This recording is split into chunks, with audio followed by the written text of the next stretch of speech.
रवां हफ्ते भारत के दारुल हुकूमत नई दिल्ली में होने वाली दहशतगर्दी के वाक़े की तहकीकात के हवाले से गैर मामूली दावे सामने आ रहे हैं। कल भूटान से वापसी के बाद वज़ीर आज़म नरेंद्र मोदी की सदारत में होने वाले काबीना इजलास में हुकूमती सतह पर लाल किला मेट्रो स्टेशन हमले को एंटी नेशनल फोर्सेस की दहशतगर्दी की कार्रवाई करार दिया गया था और पाकिस्तान समेत किसी का बराह रास्त नाम नहीं लिया गया था। ताहम इस हमले की तहकीकात का मरकज़ मकबूजा जम्मू कश्मीर से ताल्लुक़ रखने वाले डॉक्टर्स के गिर्द घूम रहा है और एक आला तालीम याफ्ता टेरर नेटवर्क का दावा किया जा रहा है। कुछ डॉक्टर्स गिरफ्तार भी किए गए हैं। दिल्ली धमाके के फ़ौरन बाद से भारतीय मीडिया में दावा किया जा रहा था कि डॉक्टर उमर नबी वो शख्स है जिसने मेट्रो स्टेशन पर खुदकुश कार धमाका किया और आज हवाले से बड़ी पेशरफ सामने आई है। भारतीय न्यूज़ एजेंसी ANI ने दिल्ली पुलिस के हवाले से बताया है कि DNA टेस्ट से तस्दीक हो गई कि जिस शख्स ने लाल किला मेट्रो स्टेशन पर धमाका किया वो डॉक्टर उमर नबी है। उसका DNA सैंपल उसकी मां के सैंपल के साथ मैच कर गया है। खबर के मुताबिक धमाके के बाद डॉक्टर उमर नबी की टांग स्टीयरिंग व्हील और एक्सीलरेटर के दरमियान फंस गई थी।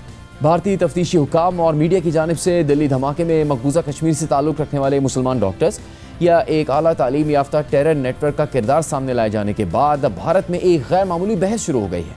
जहाँ इस दहशतगर्दी के वाक़े की मजम्मत की जा रही है तो वहीं सियासतदानों, आज़ाद मीडिया और सिविल सोसाइटी में ये आवाज़ें उठ रही हैं कि मोदी हुकूमत की हिंदुत्व पॉलिसी ने सिर्फ मुसलमानों के खिलाफ नफरत अंगेज़ी को ही नहीं बढ़ाया बल्कि इससे डोमेस्टिक टेररिज्म भी ख़तरनाक हदों को छू रही है। कांग्रेस के सीनियर रहनुमा और भारत के साबिक वज़ीर ख़जाना P चिदंबरम ने एक्स पर अपनी पोस्ट में लिखा कि मैं पहलगाम हमले से पहले और बाद में ये बात कहता रहा कि दहशतगर्दों की दो किस्में हैं, एक बैरून मुल्क से तरबियत हासिल करके दरअंदाजी करने वाले दहशतगर्द और दूसरे मकामी तौर पर जन्म लेने वाले दहशतगर्द हैं। मैंने जब ये बात पार्लियामेंट में ऑपरेशन सिंदूर पर बहस के दौरान कही थी तो उस वक्त मेरा मजाक उड़ाया गया और सोशल मीडिया पर ट्रोलिंग की गई क्योंकि मैंने होम ग्रोन टेररिस्ट का जिक्र किया था। ताहम ये कहना ज़रूरी है कि हुकूमत ने इस मामले पर खामोशी इख्तियार की क्योंकि हुकूमत जानती है कि होम ग्रोन टेररिस्ट भी मौजूद है।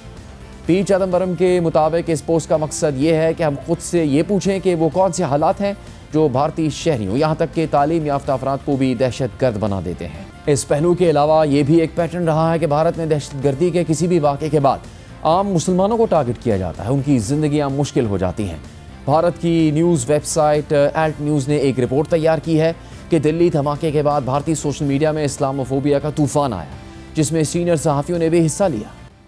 इसके अलावा अपोजिशन जमात कांग्रेस सिक्योरिटी और इंटेलिजेंस फेलियर पर सवाल उठाते हुए मोदी हुकूमत खास तौर पर वजीर दाखिला अमित शाह पर कड़ी तनकीद कर रहे हैं। सरकार से सवाल पूछने का भी हमारा एक धर्म है जो हम निभाएंगे। ये विस्फोटक सामग्री कैसे पहुंची, ये विस्फोट कैसे हुआ, किस स्तर पे फेलियर हुआ, किसकी विफलता रही, कौन जवाबदेही लेगा, कौन जिम्मेदारी लेगा। हम एक नैतिक ताकत से ये पूछ सकते हैं कि साहब आपके यहाँ जिम्मेदारी कौन ले रहा है, आपके यहाँ जवाबदेही किसकी हो रही। देश की राजधानी पर हमला हुआ है, प्रधानमंत्री की प्राथमिकताएं हो सकती हैं भूटान रही हों, अब तो वापस आ भी गए हैं। अब बिना विलंब के एक all party meeting under the chairmanship of the prime minister, ये रिपीट मैं इसलिए कर रहा हूं इंग्लिश में भी हिंदी में भी ताकि उनको ये बात समझ में आए प्रधानमंत्री जी को कि ऑल पार्टी मीटिंग बुलाना और घमंड इतना कि आप उसमें खुद ना आए, ये अच्छी बात नहीं है क्योंकि देश की सुरक्षा से जुड़ा हुआ मामला है। जो संसद का सत्र होने वाला है उसको थोड़ा एडवांस कर दें, प्रीपोन कर दें, थोड़ा जल्दी इसको बुलाएं।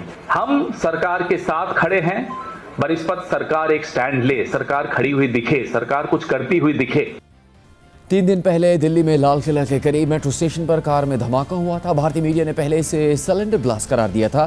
फिर मीडिया ने ही रिपोर्ट किया कि इसके पीछे डॉक्टर्स का नेटवर्क है और इसका ताल्लुक कुछ दिन पहले फरीदाबाद में होने वाली कार्रवाई से है जहां एक कार्रवाई के दौरान तकरीबन 3000 किलोग्राम आतिशगेर मवाद पकड़ा गया था और भारतीय मीडिया ने यह भी रिपोर्ट किया कि इस कार्रवाई के बाद मुबैना हमलावर फरार हो गया था और उसने पैनिक में दिल्ली में धमाका किया है। इब्तिदा में मोदी हुकूमत इस मामले पर खामोश रही मगर फिर कल भूटान से नरेंद्र मोदी ने काबीना इजलास की सदारत की और काबीना ने कहा कि ये एंटी नेशनल फोर्सेस की दहशतगर्द कार्रवाई है। दिल्ली धमाके के बाद गिरफ्तारियां जारी हैं, क्रैकडाउन जारी है।